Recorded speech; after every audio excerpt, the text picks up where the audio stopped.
Sunday, May 1st, 2022, the third Sunday of Easter. The apparition of Jesus on the shore of Lake Tiberias after the resurrection is traditionally interpreted allegorically. The disciples going to fish represent the work of the church. Catching nothing refers to an unsuccessful mission. Then, obeying the master's instruction, they cast out the net again and make a great catch. The Lord's presence is necessary for the church to succeed in her mission. A spiritual meditation could help us gain deeper insights into our inner selves. Look at it this way. The fateful journey that the disciples made with Jesus from Galilee to Jerusalem remained a chapter in their lives that they wished to forget.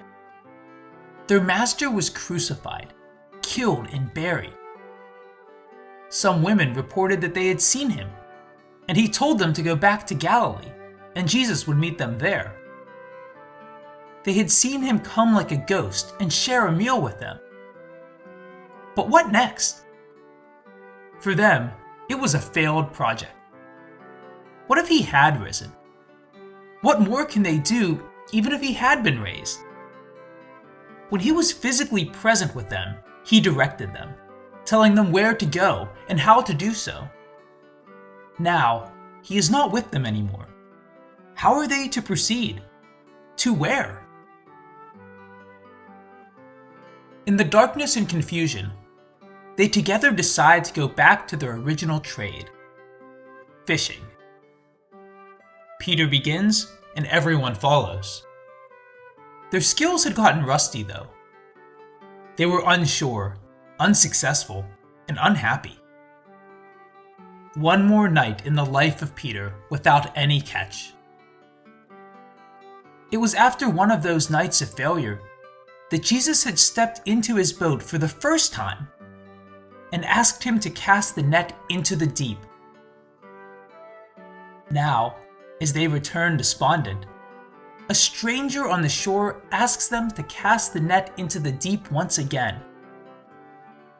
By some unknown sense of urgency, they obey. Again, there is a big catch. They realize the stranger is the risen Lord. He prepares them breakfast and feeds them like a mother. The first episode of the encounter with the Lord is replayed in the mind of Peter. In the encounter, he had asked Jesus to leave him, for he was sinful. This time, he runs to the Lord.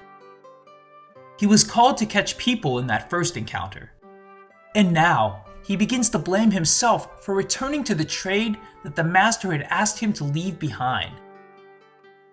Peter knows. Clearly, the Lord was reminding him of that first call.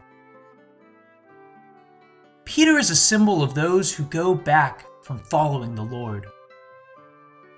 When we feel no emotional consolation, when we cannot see the presence of the Lord, even if we know that he is there, we can despair. We can tend to fall back on our past trades, things that give only temporary joys.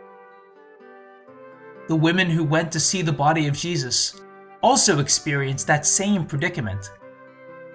When their hopes were lost, they relied on what was left behind, the dead body, things that should be left behind. The wake-up call of the angels should be repeated regularly in our spiritual lives. Why are you seeking the risen one among the dead? The risen Lord uses Peter's first experience of the divine encounter to remind him of his mission. When we feel powerless and discouraged, returning to the original divine encounter that powered our initial enthusiasm can refuel us.